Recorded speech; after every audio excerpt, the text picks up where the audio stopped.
하나님 말씀은 디모데전서 1장입니다. 디모데전서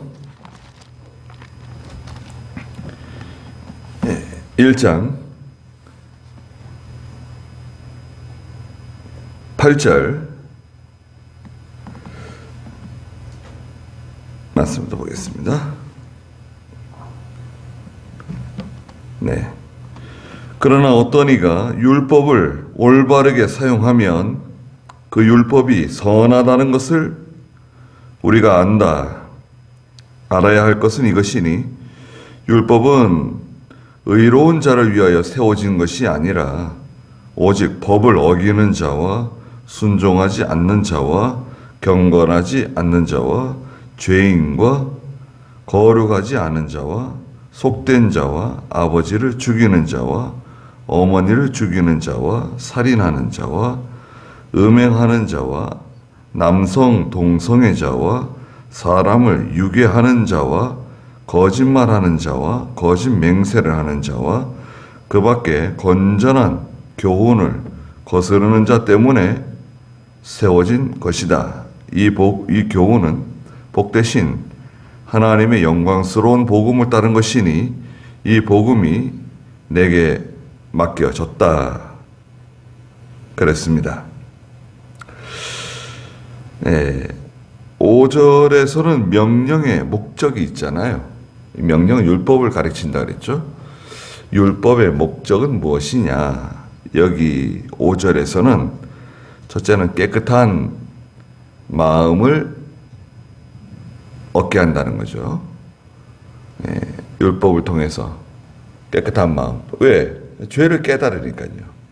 율법은 죄를 깨닫게 하거든요. 그래서 이제 마음이 깨끗해지죠. 회개하니까. 두 번째는 선한 양심. 선한 양심은 성도가 사용하는 양심이죠. 양심을 써라. 선한 양심. 세 번째는 거짓 없는 믿음에서 나오는 사랑을 만들어낸다. 율법이 좋은 겁니다. 율법 버리고 나가게 되면 성경 전체를 버리는 거예요. 왜 그러냐? 이 율법이 신구약 성경에 이 뼈대를 이루고 있어요. 그 뼈대를 인정하지 않고 뼈대를 부정하고 뼈대 빼버리고 나가게 되면 어떻게 됩니까? 그 믿음이 바로 세워지지를 못해요. 견고해지지를 못해요. 아니 율법이 왜 신구약 성경에 뿌리냐, 뼈대냐 또 이렇게 물어볼 수 있겠죠. 여기 6절에 그랬습니다. 어떤 사람들이 이것들에서 벗어나서 헛된 논쟁에 빠진다는 거예요. 아 율법이 왜 필요하냐? 율법 지키는 건 율법주의다. 신약 시대는 은혜 시대다. 예수님으로 통해서 구원받은 성도들이 왜 율법이 필요하냐? 구약 성경은 필요 없다. 심지어는 구약 성경이 필요 없다고 말하는 사람도 있어요. 또 목사님들 중에 구약을 왜 설교하냐? 구약을 설교하는 것은 잘못됐다. 또 이렇게 말하는 사람도 있어요. 왜 이렇게 말하는 줄 아세요? 여러분들이 만약에 목사라고 하면 구약을 설교할 필요가 없다. 구약을 왜 설교하냐? 그렇게 말하시는 분은 왜 그렇게 말한다고 생각하세요? 딱 느낌이 오지 않으세요? 몰라서 그래요. 몰라서. 구약을 잘 모르기 때문에. 구약 성경을 단순히 어렵다고만 생각하잖아요. 구약이 어렵긴 어렵죠. 구약 성경을 이제 설교를 하려면 구약의 역사를 알고 있어야 되잖아요. 그 역사를 꿰고 있어야 되고 복잡한 게 많이 있잖아요. 저도 지금 수요일 날 레위기 하고 있잖아요. 레위기 시작했잖아요. 레위기 뭐 저 여러 번 전체를 해가지고 알고는 있지만 이참에 좀 더 깊이 공부를 좀 하려고 레위기 책을 한 권 샀어요. 뭐 책 여러 권이 있는데 또 샀어요. 그래가지고 저는 뭐 이렇게 뭐 대충 좀 얇은 책인 줄 알았는데 되게 비싸더라고요. 책이 한 4만 원이에요, 한 권에. 그래서 뭐 무슨 책인데 이렇게 비싸지? 그러고 하여튼 누가 좋다 그래서 샀어요. 책이 뭐 한 800페이지 되는 이렇게 두꺼운 책이에요, 레위기가. 또 레위기를 또 되게 또 예, 공부를 많이 하신 분이세요. 네, 또 우리 같은 이 근본주의 계통의 목사님이 쓰셨어요. 한국 분인데 아주 보수적이에요. 그래서 이제 한번 찬찬히 읽어보려고 합니다. 결국은 뭐 같은 내용이죠. 같은 내용인데 제가 또 배워야 할 점들이 있겠죠.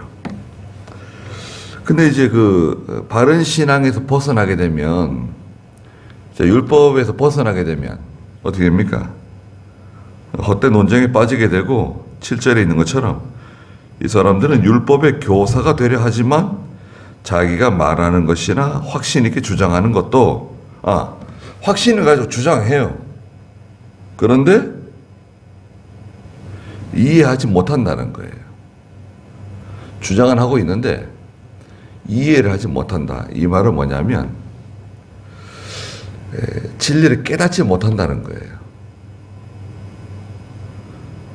진리를 깨닫지 못하고 자기만의 확신, 자기만의 주장을 하는 거예요.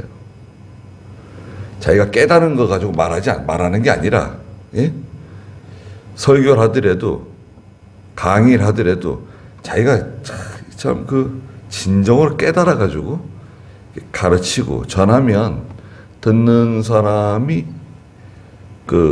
알잖아요. 저분이 참 저 말씀에 많은 은혜를 받고 말씀 전하는구나. 깨달아서 말씀을 전하는구나. 듣는 청중이 압니다. 청자가 알아요. 우리 사람끼리는 영적으로 통하는 게 있기 때문에 알게 돼요. 그러나 8절에 어떤 이가 율법을 올바르게 사용하면 그 율법이 선하다는 것을 우리가 안다. 그 율법을 올바르게 사용하면, 그러면 이 율법이 얼마나 가치가 있고 소중하다는 것을 알게 된다는 것입니다. 그래서 로마서 3장에서는요, 율법은 필요 없다. 율법은 필요 없다. 지금은 복음 시대이기 때문에 율법이 필요 없다. 라고 말하는 사람들이 있다는 거예요. 율법. 3장 20절 한번 읽어보시겠어요? 로마서 3장 20절. 그러므로 율법의 행위로는 그분 앞에서 의롭다 하심을 받을 육체가 없으니 율법으로는 죄를 깨달을 뿐이다. 율법으로는 뭐죠? 죄를 깨닫게 돼요. 율법이 없으면 이게 죄인 줄 몰랐을 텐데 율법으로 인해서 이것은 죄로구나. 하나님이 미워하시는 거로구나. 하나님이 싫어하시는 거로구나. 죄를 깨닫게 돼요. 좋잖아요. 그런데 이제는 신약 시대는 믿음으로 구원받는 시대다. 은혜 시대다. 율법은 필요 없다. 거기 로마서 3장 31절 읽어보세요. 로마서 3장 31절. 그러면 우리가 믿음으로 말미암아 율법을 폐하느냐? 결코 그럴 수 없으니 오히려 율법을 굳게 세운다. 자, 이제 우리가 믿음으로 말미암아 예수 믿었으니까 구원받았으니까, 하나님 자녀 되었으니까 율법은 필요 없다. 헌신장 내버리듯이 버릴 것이냐? 피하느냐? 결코 그럴 수 없다. 오히려 율법을 굳게 세운다. 그 로마서 7장 7절도 읽어보세요. 로마서 7장 7절. 그러면 우리가 무슨 말을 하겠느냐? 율법이 죄냐? 결코 그럴 수 없다. 율법으로 말미암지 않았다면 나는 죄를 알지 못하였을 것이니 율법이 탐내지 마라 하지 않았다면 나는 탐심을 알지 못하였을 것이다. 율법이 죄냐? 결코 그럴 수 없다. 율법으로 말미암지 않았다면 나는 죄를 알지 못하였을 것이다. 네. 율법의 기능이 있는데 세 가지라 그랬죠. 첫째는 죄를 깨닫게 하는 거. 금방 읽었던 것처럼 로마서 3장 20절이라든지 그 로마서 7장 7절이라든지 그 율법의 기능, 죄를 깨닫게 하는 거잖아요. 두 번째는 그 갈라디아 3장인가 2장인가요? 3장 26절에 24절에 있는 것처럼 예수 그리스도께로 인도하는 좋은 선생이에요. 예수님께로 인도하는 좋은 선생님이시다. 그죠? 3장 24절에. 그 다음에 세 번째는 뭐라 그랬습니까? 율법의 기능은 우리의 그 연약함, 인간의 그 불완전, 인간의 나약함을 깨닫게 해줘요. 율법을 다 지키지 못하잖아요. 어느 누구도 율법을 다 지키지 못해요. 100%를 못한단 말이죠. 율법을 지키긴 하는데 100점짜리가 못 돼요. 내 부모를 존경해라. 하나님께서 요구하시는 100점짜리에 이르지 못해요. 안식일을 거룩하게 지켜라. 100점에 도달하지 못해요. 그 부족한 걸 뭐라 그러죠? 부족한 게 죄예요. 부족한 게 흠이에요. 허물. 100점짜리는 못 되지만 율법을 지키려고 애를 쓰는 거죠. 율법은 올바르게 사용하면 그 율법이 선하다는 것을 알게 된다. 얼마나 좋습니까? 네. 율법은 말하자면 오늘날 지도 같아요. 지도 있죠. 어떤 목적지를 정확하게 찾아갈 수 있는, 우리에게 방향을 일러주는 좋은 지도와 같아요. 얼마나 쉽습니까? 그럼 율법을 지켜서 구원받는다. 그건 안 되죠. 그게 율법주의죠. 바리새인이라든지 사두개인이라든지 이런 율법주의. 그건 아닙니다. 우리 예수 믿고 구원받는 복음주의죠, 우리는. 또 복음주의라 그러면 좀 애매해요. 복음주의 좋은 말이잖아요, 여러분. 복음주의는 좋은 말이죠. 그런데 사실은 이 서구에서는 복음주의 그러면 자유주의를 뜻해요. 자유주의로 나가는 사람들이 다 복음주의라고 하는, 우리 복음주의라고 하는 단어를 쓰고 있어요. 하여튼 이 사람들은요, 단어는 하여튼 어떻게 이렇게 좋은 거는 다 갖다가 자기들이 붙여갔습니다. 복음주의는 원래 좋은 단어인데 자유주의로 나가는 사람들이 우리는 복음주의라 그러니까 우리는 뭐라 그래요? 그래서 이 정통적으로 믿음으로 사는 쪽에서는 근본주의라고도 하고 성경 제일주의라고도 하고 그럽니다.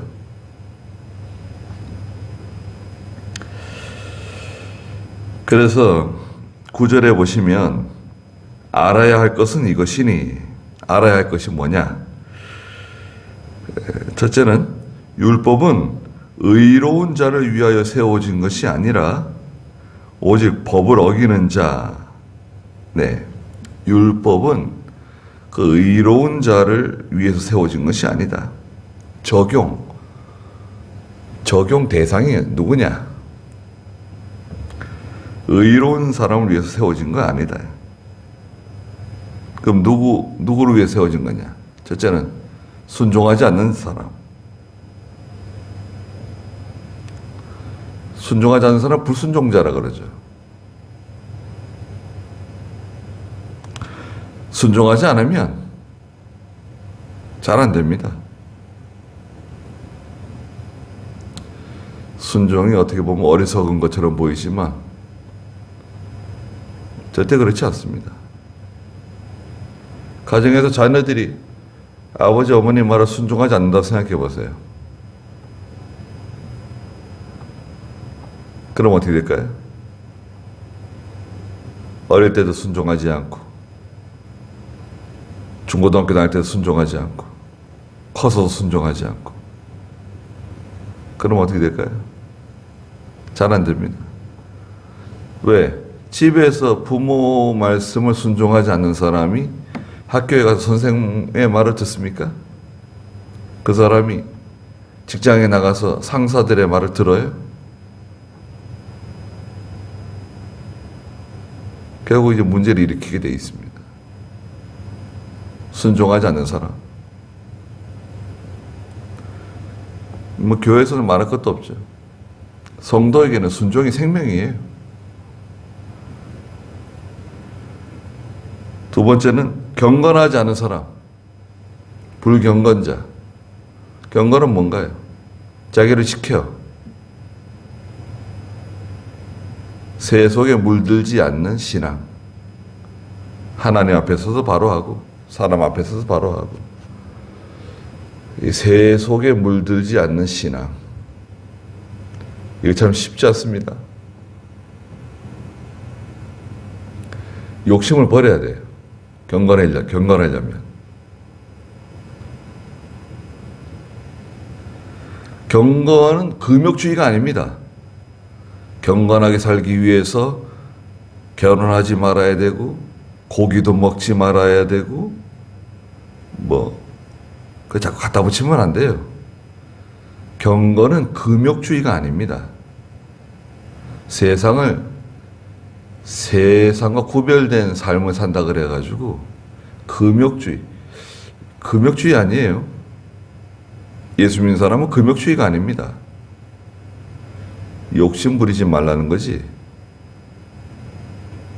금욕주의가 아니에요.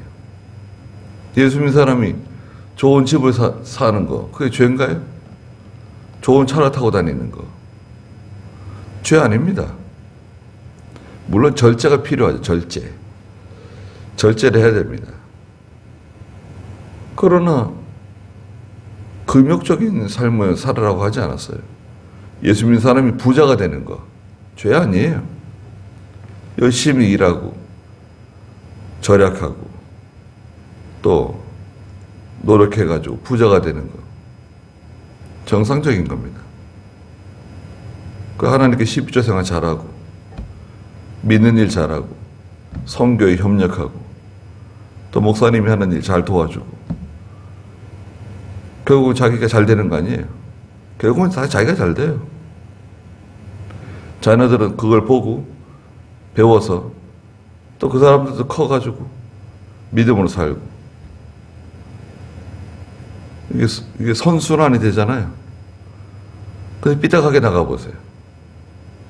삐딱하게 나가면 자기도 잘 안 되고 자녀도 잘 안 되고 손자도 잘 안 되고 그 또 맞물려 가는 거예요. 예수는 믿어도 교회는 다녀도.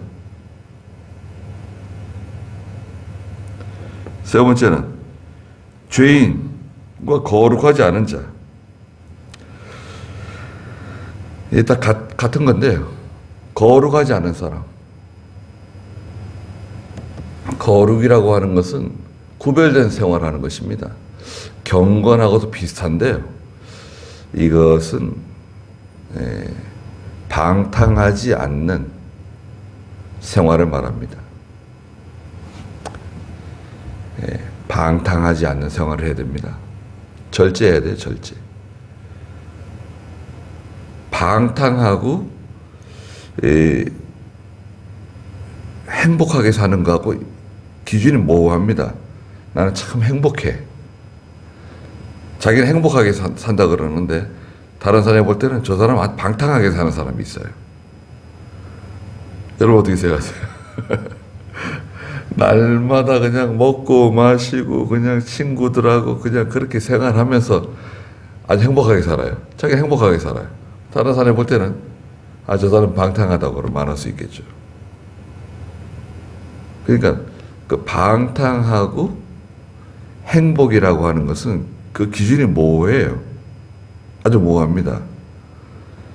그 기준이 거룩이에요, 거룩. 거룩은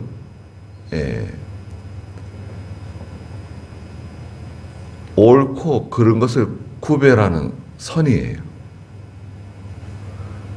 구약에서는 이 예배당 담장과 같아요. 세상과 하나님과의 그 경계, 거룩한 것과 속된 것을 구별하는 경계, 그게 거룩입니다. 거룩해야 돼요. 경계가 있나요? 경계가 있죠. 그걸 우리를 가끔 무시하죠. 에이, 뭐, 괜찮겠지. 무시할 수는 있는데, 하나님께서 보통 봐주세요. 무시하고 나가도, 하나님께서 못 본 척 하시고, 봐주실 때가 많아요. 그런데 이제 믿음이 자라고, 많은 은혜를 받은 성도가 경건하지 거룩하지 않은 생활을 하게 되면 하나님께서 한번 툭 치십니다. 한번 툭 치시면 떼굴떼굴 굴러 떨어져요. 너 왜 정신 안 차리고 네 멋대로 하느냐? 그러십니다. 자기가 알죠. 그 다음에 속된 자와 아버지를 죽이는 사람, 이게 똑같은 사람입니다. 속된 사람이 아버지를 죽인다는 거예요. 아버지를 죽인다. 이제 5계명에 해당되잖아요. 부모를 공경하지 않는 것이며 6계명에 살인하지 말라는 것과 겹치죠. 5계명과 6계명이 겹칩니다. 이게 말이 되는가요? 그 살인은 예수님께서 말씀하신 것처럼 내 형제를 미워하는 것, 또 저주하는 것, 내 형제에 대해서 라가라고 말하는 사람마다 지옥불에 떨어진다는 거잖아요. 라가는 이제 아주 그 욕이에요, 욕. 유대인들이 쓰는 욕입니다. 우리나라 말에도 비슷한 게 있습니다. 라가는 이 골빈 놈아, 이런 뜻입니다. 머릿속이, 이 머리가 비어있는 놈아, 이런 뜻이에요. 어떻게 그렇게 똑같은 말이 있어요? 네 형제에게 라가라고 말하는 사람. 안 좋은 말이죠. 그런 말. 그러니까 그 미워하는 마음. 미워하는 마음을 풀지 않으면 어떻게 됩니까? 미워하는 마음, 분노, 화를 풀지 않고 계속 마음에 가지고 있으면 어떻게 됩니까? 이게 자꾸 커져요. 눈덩이처럼. 그래서 자기는 이게 잠깐 화병 납니다. 화병. 화가 커져요. 화병 나죠? 미국의 병원에 전에는 없었는데 그런 이름이 없었는데 한국말과 똑같은 병이 있습니다. 화병이라고. 한국 사람들이 미국에 가가지고 사는데 이상한 증상으로 자꾸 병원에 오는 거예요. 혈압을 재도 정상이고 온도를 재도 체온을 재도 정상이고 다 정상인데 실려와요. 쓰러져가지고. 그래서 왜 그러냐, 도대체 이게 무슨 병이냐. 한국에 와서 연구를 해보니까 이게 화병이다. 그걸 화병이라 그런다. 그래서 미국에서도 병원에 화병이라고 만들었대요. 화병이 있답니다. 미국에도. 거기서도 한국말과 똑같이 화병이라 그런대요. 한이 맺혀가지고 그냥 이게 풀지를 못하고. 그리고 그 미워하는 마음을 계속 품고 있으면요, 결국 사건을 저지릅니다. 사건이 생겨요.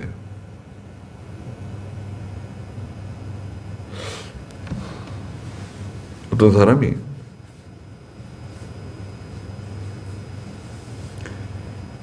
젊은 여자가 아주 즐겁게 핸드폰 통화를 하고 있는 거예요.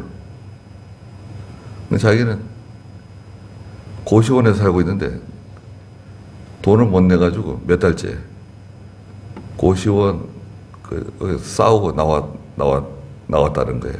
속이 상해가지고 지나가고 있는데 어떤 젊은 여자가 즐겁게 통화를 하고 가는 거예요. 쫓아가가지고 지하철 계단에서 확 밀어버렸어요. 그걸 떼고떼고 굴러가지고 병원에 실려갔는데 뭐 여기저기 뭐 골반도 다 깨지고 다리도 깨지고 막 대수술을 받고 그 경찰이 잡았습니다.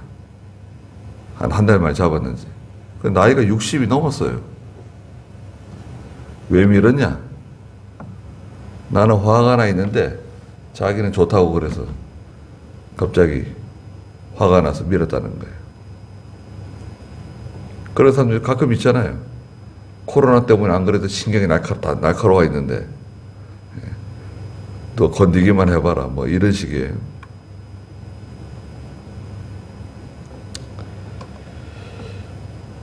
그 화를 잘 삭히지 못하고 그걸 조절하지 못하게 되면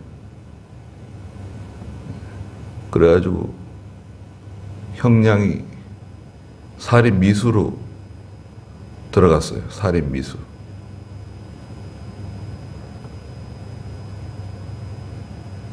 합의금은 제껴놓더라도. 그래서 아버지를 꼭 죽이지 않아도 아버지를 미워하는 거죠. 예. 또 이 아버지는 선생도 포함됩니다. 선생, 또 인도자. 미워하면 안 됩니다. 교회에서는요, 목사하고 부딪히면 안 돼요. 목사가 설령 잘못하는 게 있어도 그 진리 문제가 아니고 인격적인 문제가 많아요. 목사하고 대립될 때는 진리 문제 때문에 대립되는 건 별로 없어요.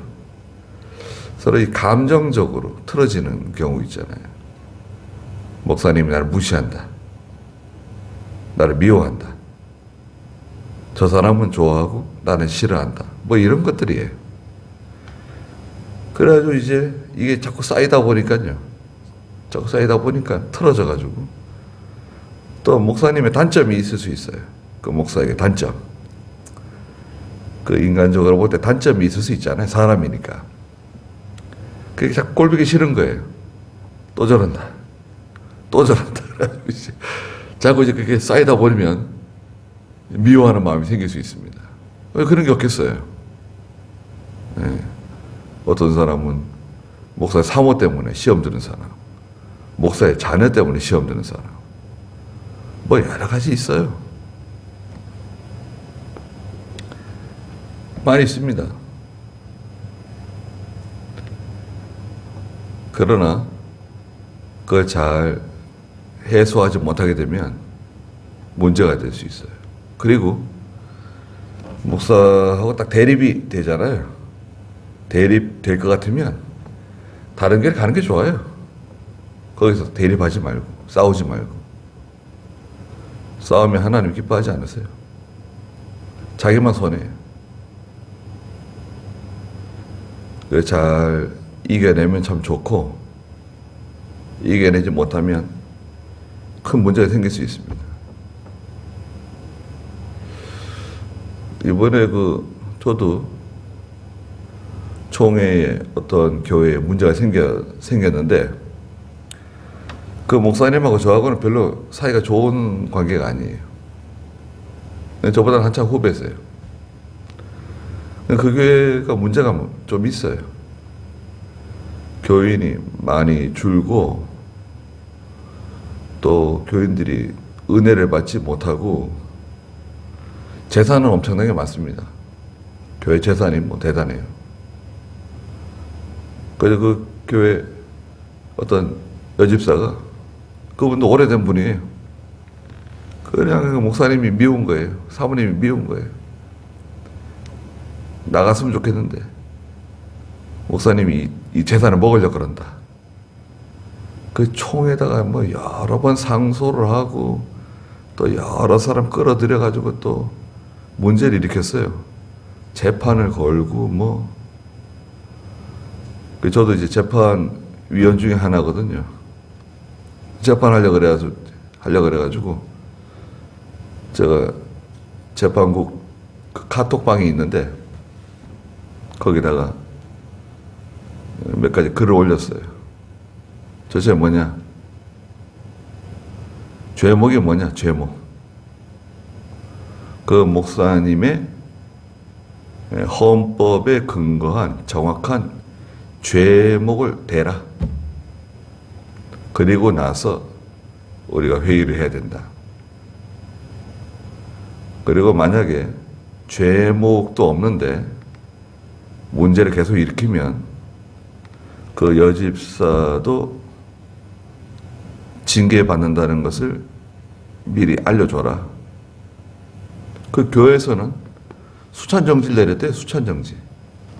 수찬정지는 성찬식 이거 금지예요. 세례 성찬 금지. 수찬정지 다음에는 출교입니다. 이름 파내는 거예요. 이름 파내려고 그러고 있었어요. 그 교회에서. 근데 총회 여러 또 목사님들이 그 또 여집사를 동조해가지고 그 목사가 그 교회를 먹으려고 그런다. 또 이렇게 된 거예요. 그래서 그러지 말라 그랬죠. 그러지 말고 헌법에 근거한 정확한 죄가 없으면 그건 하나님께 맡겨라. 그냥 그 교회나 목사나 하나님께 맡겨야지. 그걸 왜 끌어다가 근거도 없이 재판하려고 그러냐. 그러면 무고예요. 무고죄예요. 명예훼손. 그렇지 않습니까? 그래서 없던 걸로 하기로 했어요.